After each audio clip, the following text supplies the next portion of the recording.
조용한 기도 들으시면서 우리 수요 예배를 시작하겠습니다.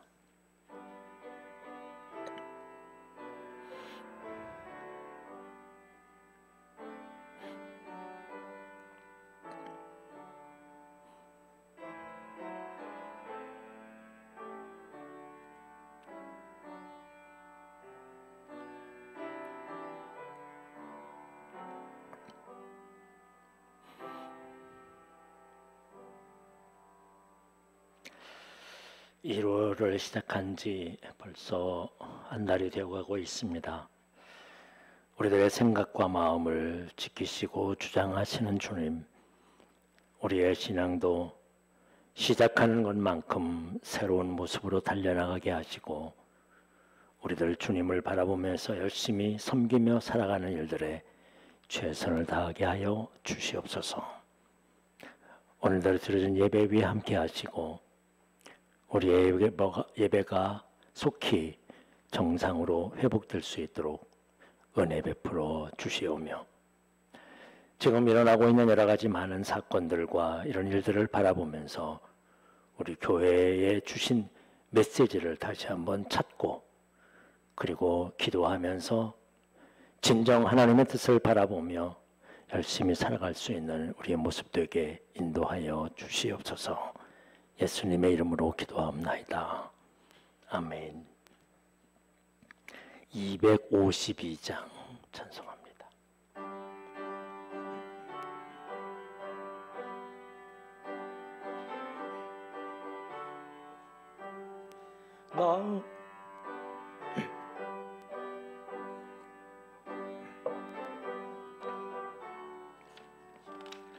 나의 죄를 씻기는 예수의 피밖에 없네. 다시 정케 하기도 예수의 피밖에 없네.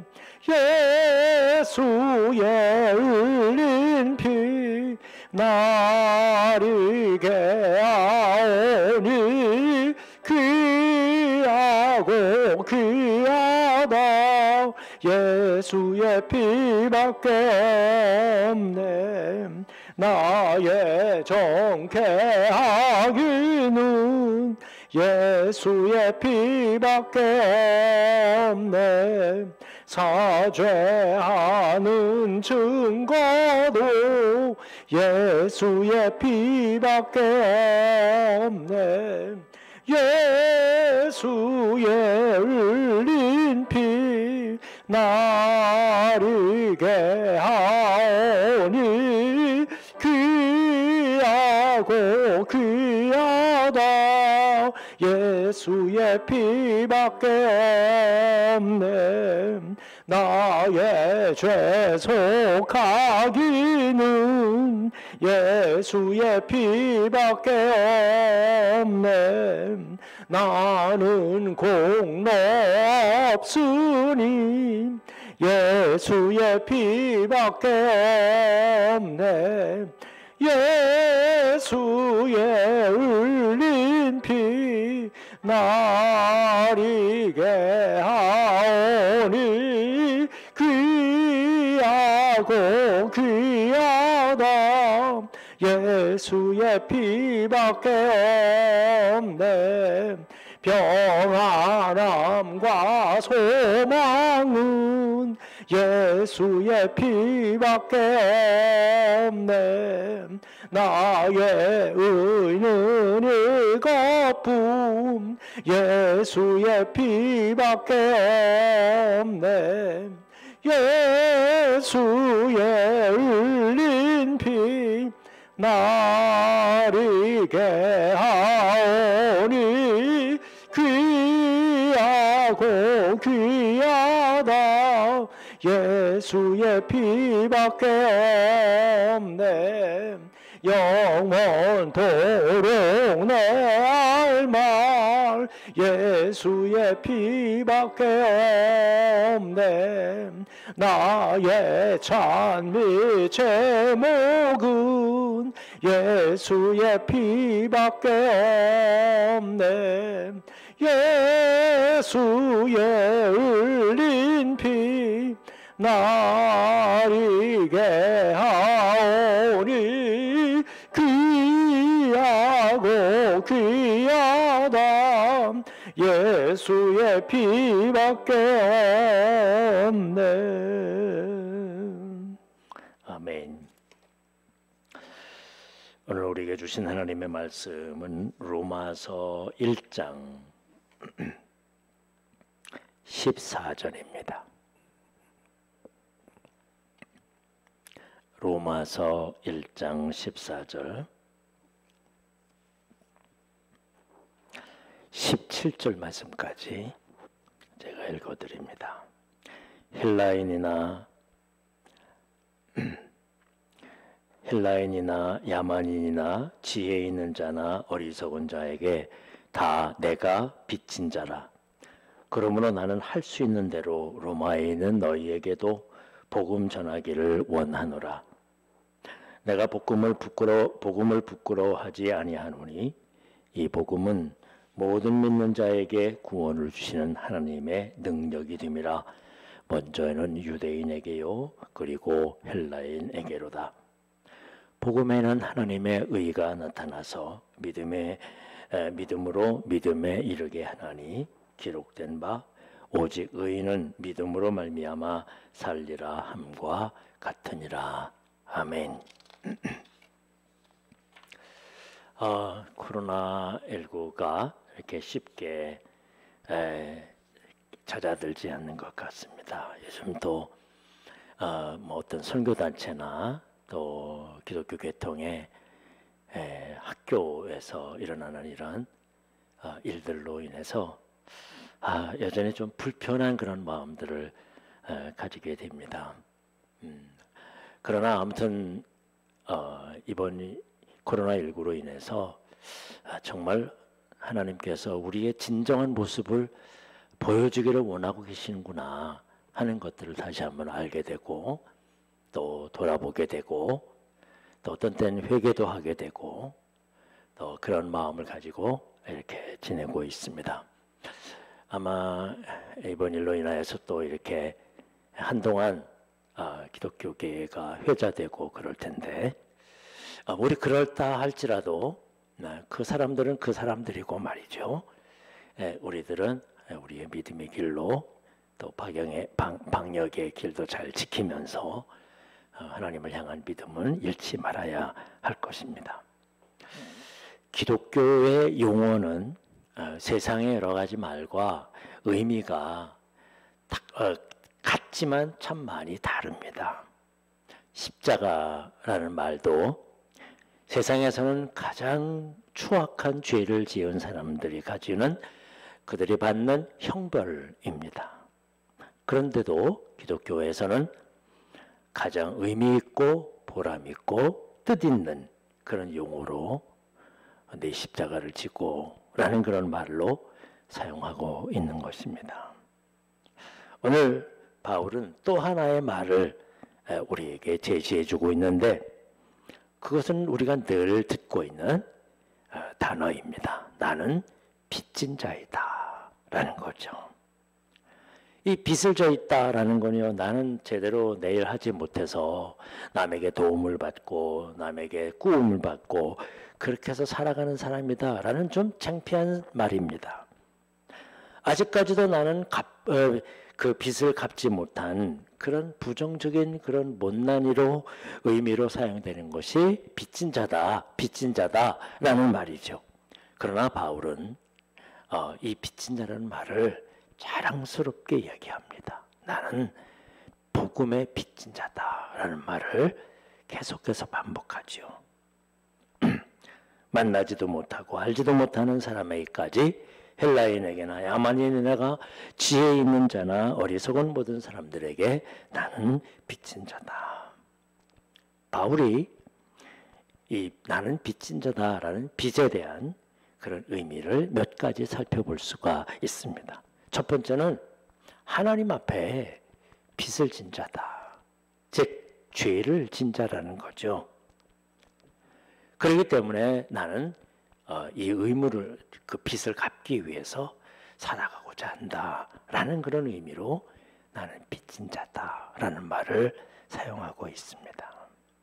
그래서 바울이 왜 이 빚진 자라는 말을 했으며 그 빚을 갚기 위해서 그가 어떤 삶을 살았는지를 보면 이 빚진 자의 의미를 알 수 있습니다. 먼저 바울은 늘 하나님과 교회와 예수님에 대해서 그리고 성도들을 핍박한 그런 죄에 대해서 늘 이 죄에 대해서 죄송하게 생각하고 가슴 아프게 생각합니다. 이 죄에 대해서 이야기합니다. 사실 이 죄가 우리는 그렇잖아요. 예수님께서 우리의 죄를 용서해 주셨다. 다시는 말하고 싶지 않아. 한 번 용서받으면 됐지. 그것으로 인해서 또 죄라고 그러고 또 용서받아야 한다 그러고 그런 것들을 거북하게 생각해요. 다 그냥 잊어버리고 말려고 합니다. 또 바울은 사실은 이것은 자기가 알지 못하는 죄였습니다. 하나님 율법에 대해서 그렇게 철저했지 하나님이 예수 그리스도를 통해서 어떤 구원의 역사를 이루어 가실 건가는 자기는 알지 못했습니다.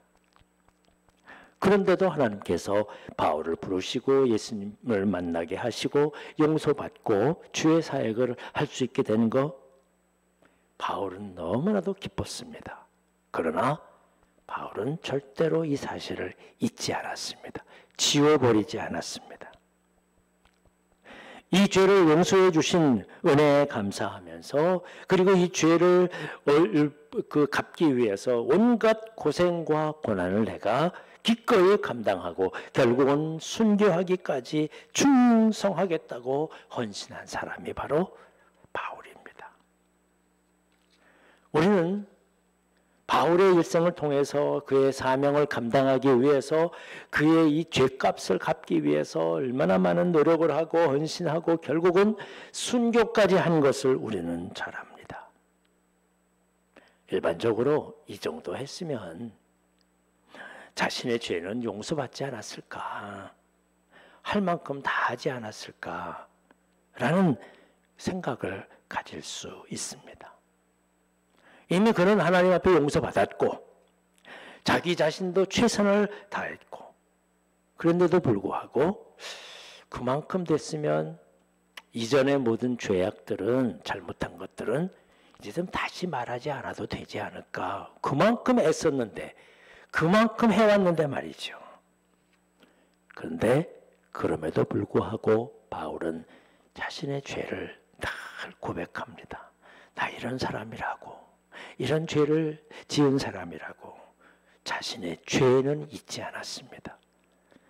용서받았지만 난 반드시 이 용서받은 이 은혜에 갚는 빚진 자의 삶을 살겠다라는 그런 마음을 가지고 있는 거죠. 그래서 자신이 용서받을 수 없는 죄를 나는 항상 용서받았다라고 고백하면서 말이죠. 그러나 용서는 받았지만 다시는 이런 죄를 짓지 않겠다는 다짐을 또 하고 또 하고 또 반복하고요. 이 정도면요. 이 죄에 대해서 강박관념을 가지고 있는 거야. 바울은요. 아주 강박관념을 가지고 있었어요. 내가 죄 지은 것에 대해서 말이죠. 그런데요. 이건 잘못된 게 아니에요. 우린 너무 죄를 짓고 용서받았다고 잊어버려. 다 지나간 거. 물론 우리가 다시 하나님께서 다시 들추지 아니하시고 흰눈같이 되리라 라고 약속해 주신 것만은 사실이지만 그건 사실이지만 우린 너무 쉽게 나 뭐 지난 일 같은 거 다 용서해 주셔서 그리고 잊어버리고 아무런 생각 없이 살아가는 거예요.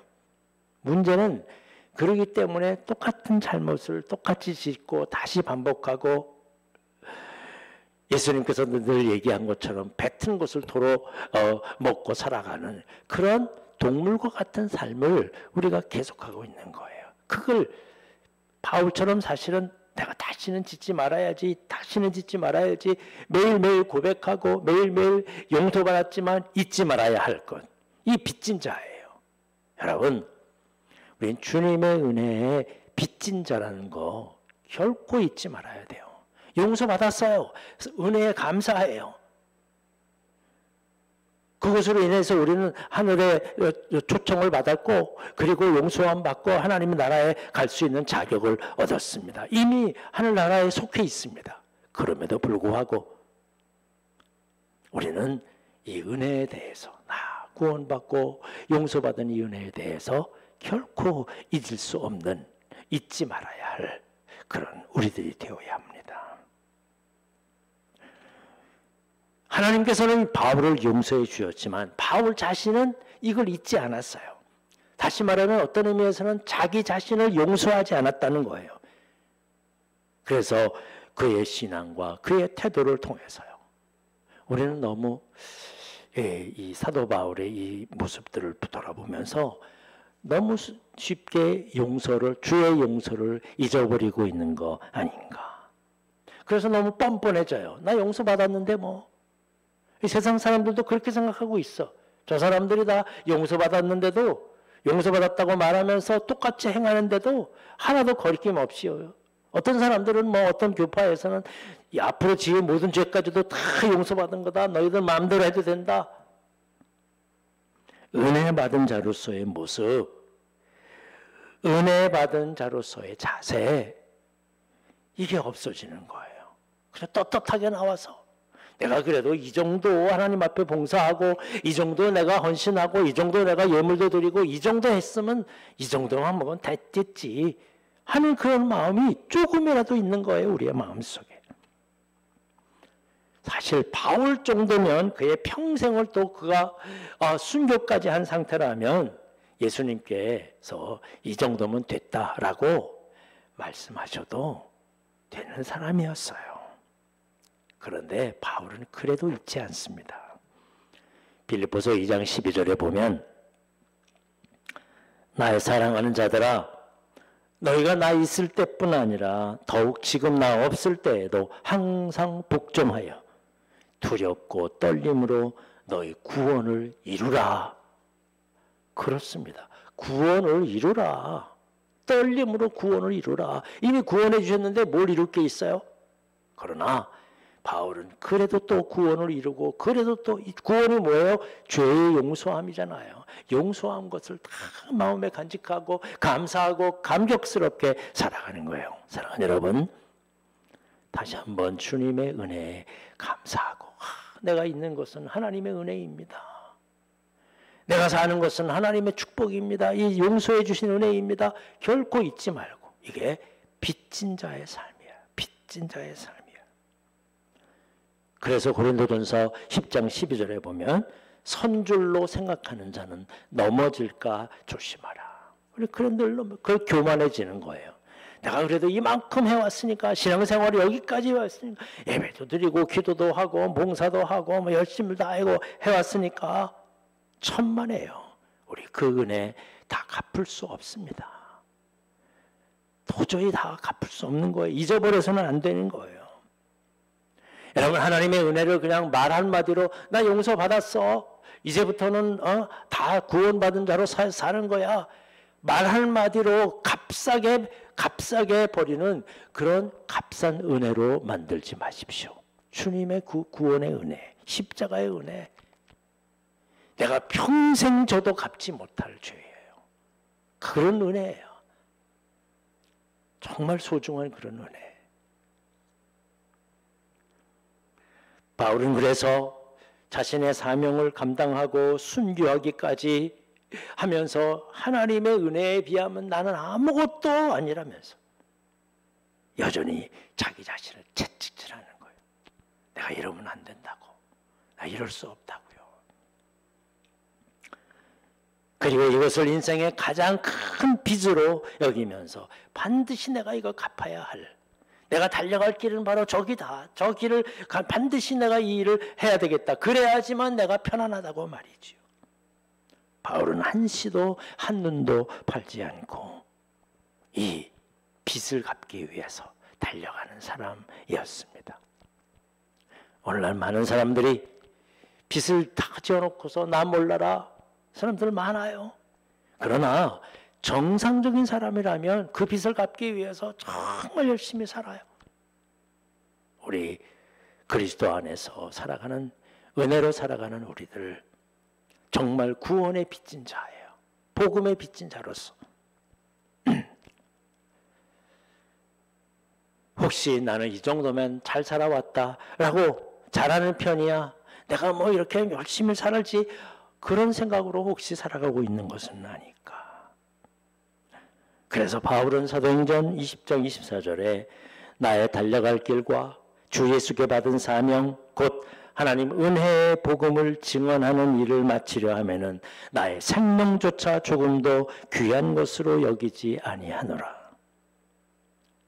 그는 거침없이 이제 이 빚을 갚기 위해서 나의 생명까지도 드릴 각오를 가지고 내가 산다.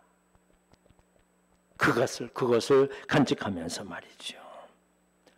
미래가 주어지지 않았습니다. 앞으로 잘 될 거다라는 희망도 없습니다. 오히려 불안하고 오히려 여러 가지 많은 역경들이 있어 전혀 예상하기 어려울 때, 그래도 믿음으로 나의 일은 주님께 빚을 갚는 거다라는 거예요.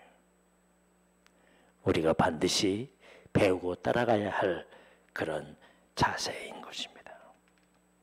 그래서 이 의무를 가지고 예수님의 증인으로서 전 세계에 복음을 증거하는 삶을 사는 겁니다.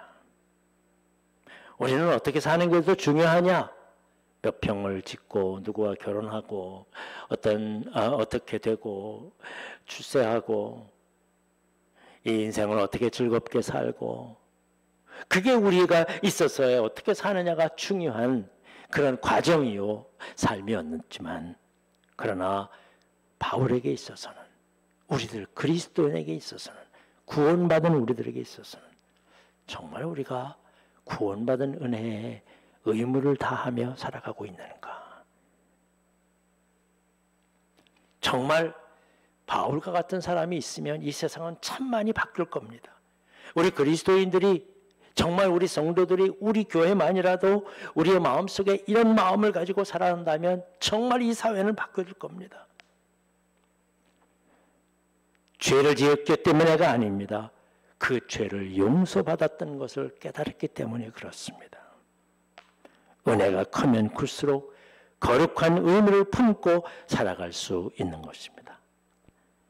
여러분, 이렇게 살아가는 주님 앞에 빚진 자로서 정말 주님의 구원의 은혜가 가장 크고 가장 놀라운 그런 은혜인 것을 기억하고 늘 감사하는 마음으로 감격스럽게 그것을 갚기 위해서 살아가는 우리들이 되어야 할 것입니다. 또한 바울은 헬라인이나 야만인이나 지혜 있는 자나 어리석은 자에게 빚을 졌다고 말하는데요. 이들은 누구냐? 바울은 이런 사람들과 여태까지는 상종하지 않았습니다. 이방인이었습니다. 사람의 모습은 가졌지만 나와는 전혀 상관없는, 전혀 관심이 없는 사람들이었어요. 본 적도 알지도 못하고 나와 관계도 없는 사람이고, 어떤 때는 색깔도 다르고 언어도 다르고 피부도 다르고 다 달라요. 그런데 예수님의 은혜를 받고 나니까 어떤 마음이 드느냐? 하나님께서 여전히, 하나님께서는 나뿐만 아니라 나도 구원의 은혜를 베풀어 주셨지만 바로 저 사람들이요, 내가 여태까지 생각하지 못했던 저 사람들, 복음을 전하고 복음을 깨우쳐야 될 저 사람들, 저 사람을 위해서라도 주님께서 십자가를 지시고 구원해 주시고 용서해 주시고 하나님의 자녀로 삼아 주신다는 사실을 깨달았어요. 그러면서 내가 그들에게 얼마나 소홀했는가, 너무나도 관심이 없었고 나만을 위해 살아갔던 자신의 죄를 크게 생각한 겁니다. 그리고 이제라도 나와 전혀 상관없는 저 사람들에게 관심을 가지고 또 애를 쓰며 그리고 도움을 줄 수 있고 복음을 베풀 수 있는 것에 대해서 얼마나 감사한지요. 은혜를 갚을 수 있게 된 데에서 감사한 거죠. 뭐 도움을 줄 수 있는 거? 그거 아닙니다. 적어도 정말 내가 은혜를 갚을 수 있는데 그 갚을 수 있는 능력이 없잖아요. 그 능력이 없어서 갚지 못하는 거, 그게 참 안타까운 일인데요. 바울은 바로 그가 가지고 있는 인생을 통해서 복음을 증거하며 그들을 위해서 정말 작은 사랑이라도 함께 나눌 수 있는 것에 대해서 참 감사했어요. 그게 인생의 의미였어요. 그래서 그걸 갚기 위해서 온 세상 전혀 모르는 사람에게 복음을 전하기 위해 생명까지 드린 것입니다. 오늘날 어떤 사람들은 우리나라 저 외국에 있는 사람들까지도 뭐 도움을 주고 선교를 하고 그리고 베풀고 살아가느냐. 우리나라에도 못 사는 사람들 많고 우리나라에도 병든 사람들 많고 우리나라에도 못하는 사람들 많은데 복음 전해야 될 사람도 많은데 이성적으로는 말이죠. 저 멀리에 있는 뭐 아프리카에 있는 사람까지 전혀 상관없는 사람까지 뭘 그렇게 도움을 베풀려고 애쓰고 있느냐 생각하는 이성적인 사람들이 많아요. 현대인들이요. 그러나 우리들은요. 바울의 마음을 가져야 돼요. 바울이요. 나와 지금까지 전혀 상관없는 헬라인이나 야만인이나 지혜 있는 자나 어리석은 자들 이 모든 사람들 나와 전혀 상관이 없어서 나는 그 사람들하고 상관없이 살아가는 사람처럼 여겼는데 복음의 눈을 뜨고 보니까 내가 그들에게도 복음을 베풀지 못하고 사랑을 베풀지 못한 것에 대해서 그게 바로 죄악이라는 사실을 깨닫는 거죠. 여러분, 우리가 내가 알지 못하는 사람에게까지라도 복음을 전하며 그들에게까지라도 사랑을 베푸는 일들에 우리의 작은 마음도 드릴 수 있어야 합니다. 그게 바로 바울의 마음이에요. 빚진 자로서의 바울의 마음이에요. 그래서 이 일들을 할 수 있는 것에 대해서 기쁜 거예요. 그가 넓은 집에서 넉넉한 집에서 편안함을 누리고 그가 가지고 있는 것 가지고 살아가는 것 그게 기쁘고 감사한 것이 아닙니다. 오늘날 점점 더 요즘 이 집 문제 많아가지고요. 점점 더 사람들이 연예인들 보면 돈 많은 사람들 보면 넓은 집에서 대골 같은 집에서 바라보면 이렇게 좋은 집에서 참 얼마나 잘 살까? 여러분 천만에요. 그게 중요한 것이 아니라는 거 알아야 합니다. 우리 짧은 인생 바울의 마음을 가지고 우리 복음을 위해서 선교를 위해서 다른 사람들에게 구제하고 다른 사람들을 애쓰며 그들의 아픔을 같이 헤아리는 일들 그것이 진짜 기쁜 거예요. 그게 진짜 행복한 것이고 그게 진짜 감사한 일입니다. 우리는 그 감사의 마음을 가지고 살아가는 그리스도인들입니다. 우리도 역시 구원의 빚진 자입니다. 이미 그리스도로 말미암아 이미 용서받았습니다. 그러나 나 자신은 아직도 그걸 다 갚지 못하고 있어요. 아직도 멀었어. 내가 갚으려면.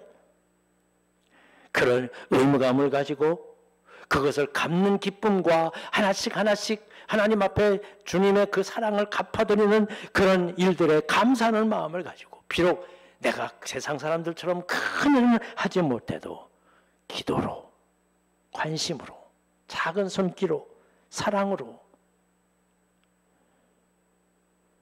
내가 다 하지 못하면 여러 사람들이 힘을 합쳐서 함께 저 멀리 있는 사람들을 도와주고 이게 진짜 감사하고 그게 행복하고 그게 주의 뜻을 바라보며 이루어갈 수 있는 하나님의 백성들의 삶인 것입니다.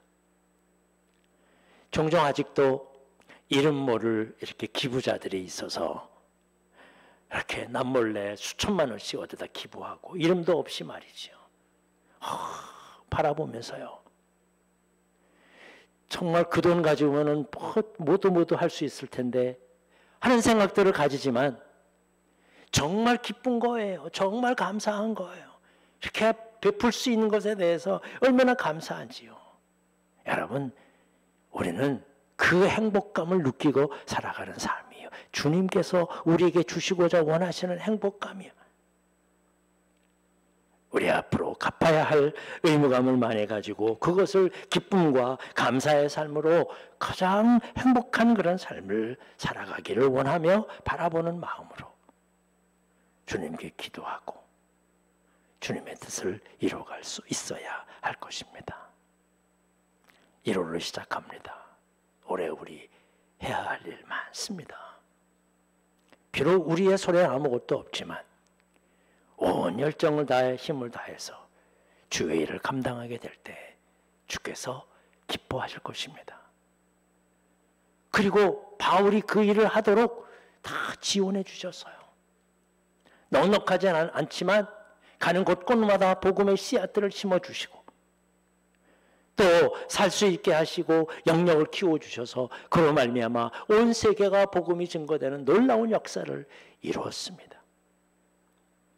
오늘도 주님께서는 바울과 같은 그리스도인들을 이 땅에서 찾고 계십니다. 우리들이 비록 부족하지만 늘 빚진 자의 사명을 가지고 하나님 앞에 최선을 다함으로 말미암아 정말 내가 은혜를 갚는다 이 기쁨과 이 감사의 삶으로 하나님 앞에 영광을 돌리며 진짜 행복한 삶을 누리시는 여러분들이 되시기를 주님의 이름으로 간절히 축원합니다. 기도하겠습니다. 온통 어두운 이때에 다시 한번 말씀을 바라보며 주님의 뜻을 바라보며 새로운 목표와 꿈과 소망을 갖게 됩니다. 바울이 가졌던 그 기쁨과 그 감격과 그 마음 우리의 것이 되기를 원합니다. 주님, 우리도 빚진 자로서 주님의 은혜에 늘 감사하게 하시고 감격하게 하시고 내 평생을 갚아도 갚지 못할 이 은혜에 정말 빚진 자로서 갚기 위해서 내 온 마음과 정성을 다하는 이것이 가장 행복하고 가장 기쁘고 가장 감사한 삶인 것을 분명히 마음속에 간직하며 올 한 해도 주님 이 빚진 자의 심정을 가지고 주님 앞에 최선을 다함으로 말미암아 항상 기뻐하고 쉬지 말고 기도를 하며 범사에 감사하면서 진정 하나님의 뜻 주님과 함께 주님이 주시는 그런 성령의 능력으로 말미암아 주의 일을 잘 감당하는 행복한 삶을 이루어가게 하여 주시옵소서. 예수님의 이름으로 기도합나이다. 아멘. 하늘에 계신 우리 아버지여, 이름이 거룩히 여김을 받으시오며 나라에 임하옵시며 뜻이 하늘에서 이룬 것 같이 땅에서도 이루어지리이다. 오늘날 우리에게 일용할 양식을 주옵시고 우리가 우리에게 죄지은 자를 사하여 준 것 같이 우리의 죄를 사하여 주옵시고 우리를 시험에 들게 하지 마옵시며 다만 악에서 구하옵소서. 대개 나라와 권세와 영광이 아버지께 영원히 있사옵나이다. 아멘.